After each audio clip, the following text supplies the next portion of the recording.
She went on a wild girl's trip after childbirth, but the DNA test waiting at home changed everything. Asterisk, the wine glass trembles in Maya's hand as she stares at the unopened envelope. On the kitchen counter, her name is written across the front in David's precise handwriting, but it's the laboratory logo in the corner that makes her blood turn to ice water. 3 days. She's been home from Cabo for 3 days, and he's already done this. You're shaking. David's voice cuts through the silence like a blade. He stands in the doorway, still wearing his work clothes, his tie loosened just enough to reveal the hollow of his throat where she used to press her lips, where she hasn't pressed them in months. I wonder why. Her voice comes out steadier than she feels. The envelope sits between them like a loaded gun. He moves closer, and she catches that familiar scent, cedar and coffee, and something uniquely him that once made her knees weak. Now it makes her want to run again. You didn't answer your phone. For days, each word drops between them with surgical precision. For days, Maya. While our 3-week-old daughter cried for her mother, she had you. She had formula and a father who was losing his mind, wondering if his wife was coming back. The accusation hangs in the air, heavy as storm clouds. Maya sets down the wine glass before she drops it, her fingers moving instinctively to touch the small bruise on her collarbone, a mark from Cabo that has nothing to do with sun and sand, and everything to do with the version of herself she thought was dead. I needed space. Space. He laughs, but there's no humor in it. Is that what you call it? She watches him move around the kitchen island, predatory and careful. He's always been beautiful, dark hair that curls just enough to make her want to run her fingers through it, eyes the color of winter storms, shoulders broad enough to carry the world. She fell for that strength once. Now she feels suffocated by it. You think I cheated? The words slip out before she can stop them. David stops moving. The silence stretches between them like a taut wire, ready to snap. Did you? Such a simple question. 2 words that could destroy everything they've built together. The house with its perfect white picket fence, the nursery painted in soft yellows, the life she's supposed to want. You ordered a DNA test for our daughter. She picks up the envelope, turns it over in her hands. So you already know what you believe. I know my wife disappeared the moment our baby was born. I know she looked at me like a stranger for 3 weeks. I know she left without a word to party in Mexico with friends who think marriage is a prison sentence. Each accusation hits like a physical blow. Because he's not wrong. Not entirely. I felt like I was drowning, she whispers. Something flickers in his expression, surprise, maybe even pain. He takes another step closer, and she can see the exhaustion etched in the lines around his eyes, the stubble that suggests he hasn't been sleeping. So you ran. So I tried to remember who I used to be. And who was that, Maya? Because the woman I married wouldn't have abandoned her family. The cruelty of it steals her breath. She thinks of Cabo, the way the ocean looked at sunrise, the feeling of dancing until her feet bled. The stranger who made her remember what it felt like to be desired instead of needed. The stranger whose number is still saved in her phone under a name David would never recognize. Maybe you never really knew her. David's jaw tightens, and for a moment she thinks he might leave, walk out of this kitchen and their marriage and never look back. Instead, he closes the distance between them into quick strides. Open it. His voice is rough velvet, dangerous and familiar. David, open it. His hand covers hers on the envelope, and the contact sends electricity racing up her arm. Even now, even with everything broken between them, her body remembers his touch, remembers how he used to worship every inch of her skin like she was something sacred. She looks up at him, and for just a moment, she sees past his anger to the fear beneath. He's terrified of losing her, of losing everything. What if it's not what you wanted to say? She asks. His thumb traces across her knuckles, gentle despite everything. Then we deal with the truth. The envelope crinkles as her grip tightens. Outside, thunder rumbles in the distance, a storm moving in fast. The envelope remains unopened on the counter as rain begins to patter against the kitchen windows. Maya pulls her hand away from David's touch, but the warmth of his skin lingers like a brand. I should check on Lily, she says. Stepping back, she's sleeping. His eyes never leave her face. First time in 3 days she's slept longer than 2 hours. Guilt crashes over her in waves. While she was sipping mojitos and pretending to be 25 again, her husband was here alone, walking the floors with their crying baby, probably wondering if his wife was ever coming home. "You should have called me." "I did.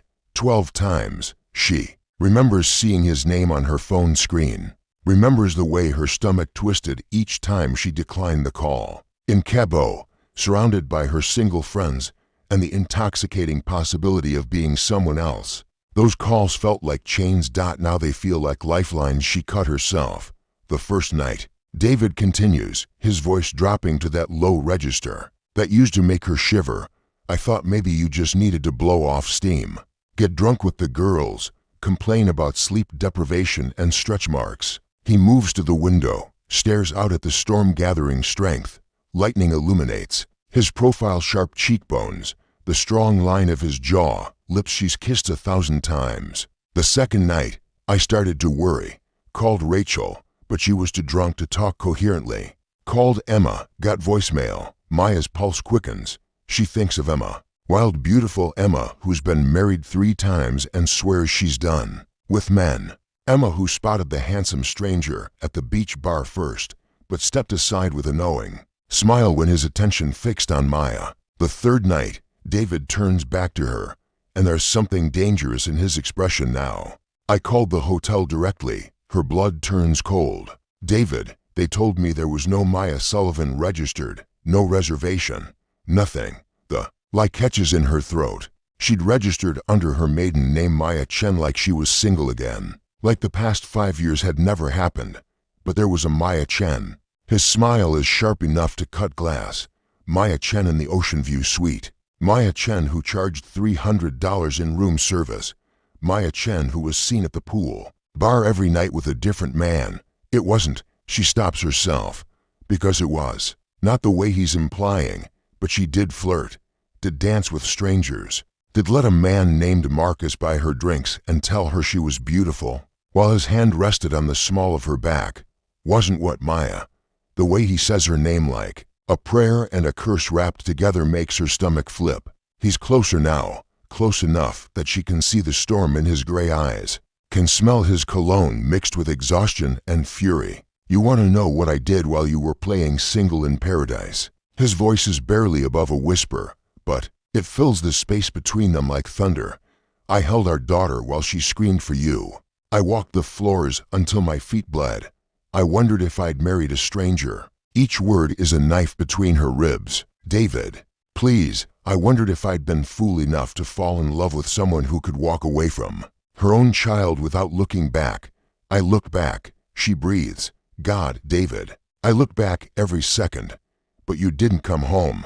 Because I couldn't breathe here." The words explode out of her, raw and desperate. "Because I wake up every morning and I don't recognize myself. Because I look in the mirror and see this exhausted stranger wearing my face." Something shifts in his expression. The anger doesn't fade, but something else creeps in, understanding, maybe, or memory. "So you became someone else instead." "I tried to." Her voice breaks. "I tried to be the girl you fell in love with.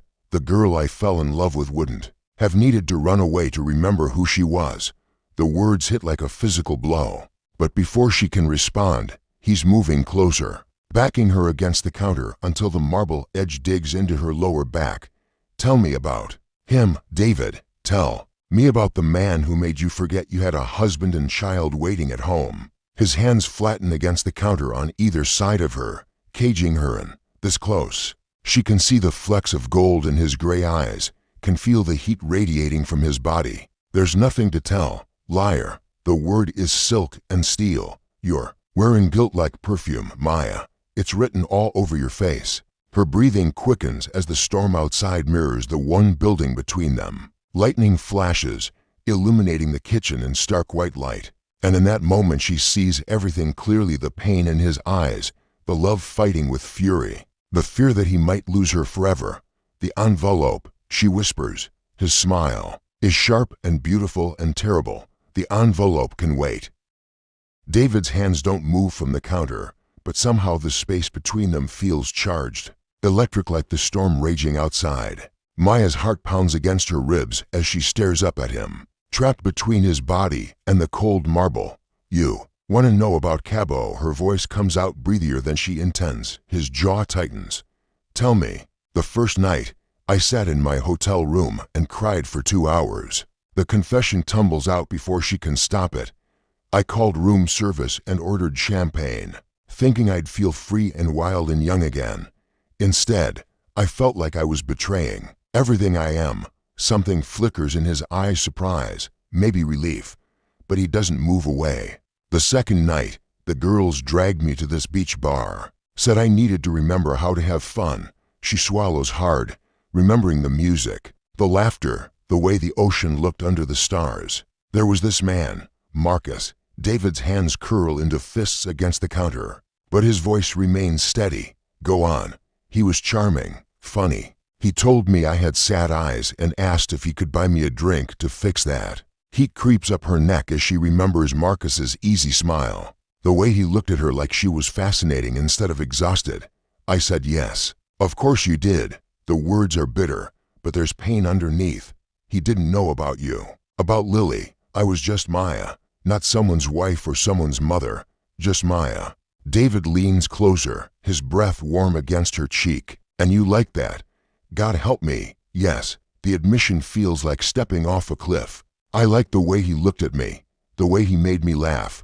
I liked pretending, for a few hours, that I was still the woman who traveled the world and wrote poetry and believed in magic. The woman I married, the woman who died in labor 3 weeks ago. The silence stretches between them, heavy as the humid air before a storm breaks. When David speaks again, his voice is rough with emotion. You think I don't see it? The way you flinch when I touch you, the way you stare at yourself in the mirror like you're looking at a stranger. Tears prick at her eyes. David, you think I don't miss her too? The woman who used to dance in the kitchen while making dinner, who'd wake me up at 3 in the morning to watch meteor showers, who looked at me like I hung the stars. His thumb traces along her jaw, gentle despite everything. The touch sends shivers racing down her spine. I've been mourning her for 3 weeks, Maya, wondering if she'd ever come back. And in Cabo, I felt her stirring, just for a moment. She closes her eyes, remembering when Marcus kissed me. David's intake of breath is sharp, dangerous. For just a second, I felt alive again, like I was someone worth wanting instead of just someone who was needed. When she opens her eyes, David's face is inches from hers, his expression unreadable. He kissed you, once, on the beach, under the stars. The memory feels distant now, like something that happened to someone else, and I felt nothing, empty, because it wasn't you. Something shifts in David's expression. The anger doesn't disappear, but it transforms into something hungrier, more desperate. You felt nothing. I felt like I was betraying the only man I've ever really loved. The words slip out on a whisper. I felt like I was destroying the only life I've ever wanted, even if I don't know how to live it anymore. David's forehead touches hers, and she can feel the tremor in his breathing. Did you sleep with him? No. The answer comes swift and sure. I couldn't. Even when he asked, even when part of me wanted to just disappear into being someone else entirely. I couldn't, because every time I closed my eyes I saw you. I saw Lily. I saw the life I left behind.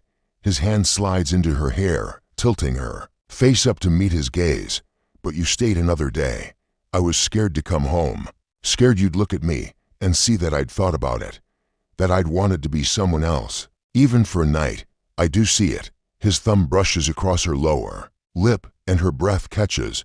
I see it every time you look at me. The question of whether this is the life you really want, David, and it terrifies me, because I can't make you happy if you don't want to be here. The vulnerability in his voice breaks something open in her chest. This man, her husband, the father of her child, is scared.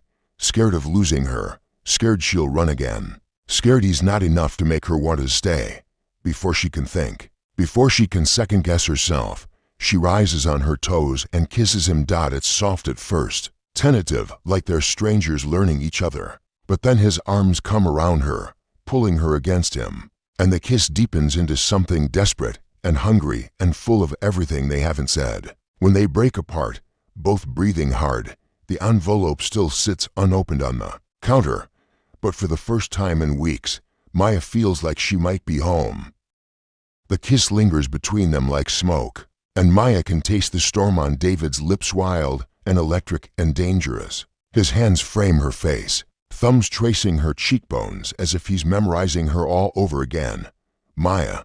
Her name falls from his lips like a prayer, and she's reminded of their first night together 5 years ago, when he whispered her name in the darkness like it was something sacred. I know you don't trust me. She breathes against his mouth. I know I broke something when I left. You didn't just leave. His voice is rough, wounded. You erased yourself. Maya Chen in the hotel registry. Maya Chen who could flirt with strangers and dance until dawn. You tried to erase us. The truth of it cuts deep, because he's right. In Cabo, she'd wanted to disappear into the woman she used to be, before responsibilities and midnight feedings, and the way her body had become foreign territory. I was drowning, David, every day, a little more. His forehead rests against hers, and she can feel his breathing, unsteady and warm. Then why didn't you tell me? Why didn't you let me help? Because you were perfect. The words tear from her throat. You took to fatherhood like you were born for it.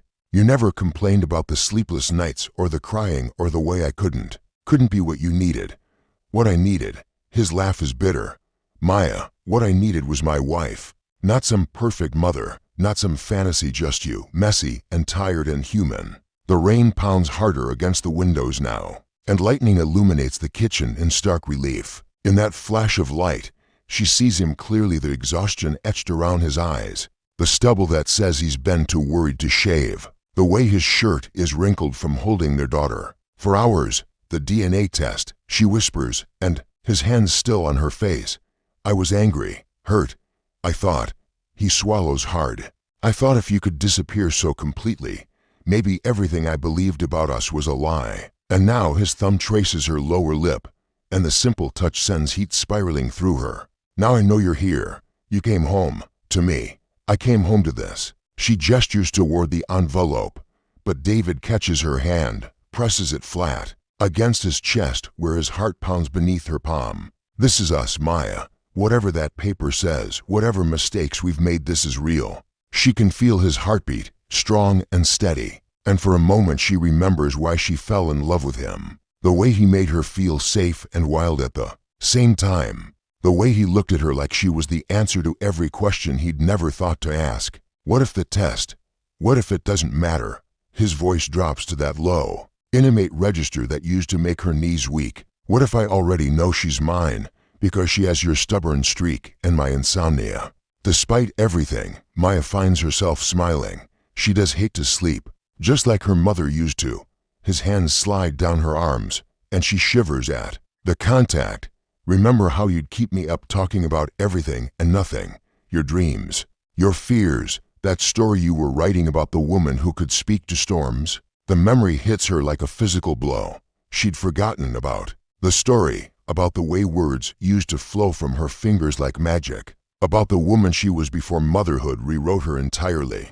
I haven't written anything in months, I know. I've been waiting for you to remember. He's so close now she can see the flecks of gold in his storm-gray eyes, can feel the heat radiating from his body. When did they get so far apart that this intimacy feels both familiar and foreign? David, I need you to know, in Cabo when Marcus kissed me, I felt nothing because it wasn't you. It could never be you. Something raw and desperate flickers across his face. But you wanted to feel something. I wanted to feel alive again. I wanted to remember what it was like to be desired instead of just needed. You think I don't desire you? His voice is rough velvet, dangerous. You think I don't wake up every morning and watch you sleep and want you so much it hurts? The confession steals her breath. You haven't touched me since Lily was born. Because you looked at me like I was a stranger. Because every time I reached for you, you flinched. His hands cup her face again, tilting it up to meet his gaze. I've been dying to touch you, Maya. Dying to remind you that before we were parents, before we were husband and wife, we were lovers. The word hangs between them, charged with memory and promise. Lovers. When was the last time she thought of? Then that way, the envelope can wait. He leans down, his lips barely brushing hers. Everything can wait except this. Except you remembering that I'm not just your husband or Lily's father. I'm the man who's been in love with you since the moment you walked into that coffee shop and ordered a drink that doesn't exist. The memory makes her smile despite everything. A lavender honey latte with oat milk, completely made up. But you said it with such confidence. I almost believed it was real. You made it for me anyway. I would have made you anything. I still would. The promise in his voice. The way he's looking at her like she's something precious and wild and worth fighting for. It's enough to make her believe, for just a moment, that maybe they can find their way back to each other. The envelope still waits, but first this. The kitchen falls silent except for the storm raging outside and the sound of their breathing. Harsh and unsteady in the charged air between them, David's hands still frame Maya's face, and she can see every emotion playing across his features, love and fury and desperate hope all tangled together. Open it, she whispers, and his hands still. Maya, open it, because whatever it says, we face it together. No more running, no more pretending to be someone I'm not. His eyes search her face, and she sees the moment he understands that she's not just talking about the DNA test. She's talking about all of it, the woman she was before, the mother she's become, the wife she's learning to be again. With hands that tremble slightly, David reaches for the envelope. The paper tears with a sound like thunder, and Maya holds her breath as he unfolds the results. She watches his face, sees his eyes scan the page once, twice. Then he sets it down on the counter without a word. David, when he looks at her, there are tears in his storm gray eyes. 99.9% probability of paternity. His voice cracks on the words, she's mine. God, Maya, what have I done? The relief hits her like a tidal wave, followed immediately by the crushing weight of what they've almost lost. He ordered this test because he thought she'd betrayed him, because her need for freedom had looked like infidelity, because they'd forgotten how to talk to each other. We almost destroyed everything, she breathes. I almost destroyed everything. He pulls her against him, his face buried in her neck, and she can feel his tears on her skin. I doubted you, doubted us. I was so scared of losing you that I pushed you away. I gave you reasons to doubt. Her voice is muffled against his shoulder, but the words come easier now. I disappeared. I became someone else because I didn't know how to be the woman you married, and the mother our daughter needed. You don't have to be perfect, Maya. You just have to be here. The simplicity of it breaks something open in her chest. She pulls back to look at him, this man who's loved her through every version of herself she's been, even the ones that scared her. I wrote something, she says suddenly, in Cabo, after Marcus kissed me, and I felt nothing. I went back to my room and I wrote for the first time in months. David's eyes widen. What did you write? About coming home. About the way you look at Lily like she's made of starlight. About how I fell in love with you twice, once as the barista who made impossible drinks, and again as the man holding our daughter at 3 a.m. His smile is soft and wondering. Can I read it? It's terrible. I'm out of practice. I don't care. He kisses her forehead, her cheeks, the corner of her mouth. I just want to know you're finding your way back to yourself. I think I am. The words feel like a revelation. But David, I need you to know the woman you married. She's not gone. She's just evolved. Changed.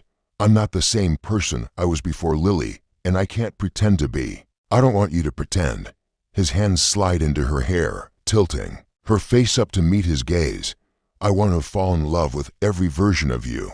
The poet, the mother, the woman brave enough to come home and fight for us. The kiss that follows is different from the others, deeper, more certain. It tastes like forgiveness and promises, and the beginning of something new, built on the foundation of everything they've almost lost when they break apart. Maya's breathing is unsteady, her heart racing with something that isn't just desire but recognition. This is her husband, this is her home. Not the house with its perfect white picket fence, but this man who's willing to love her through every storm.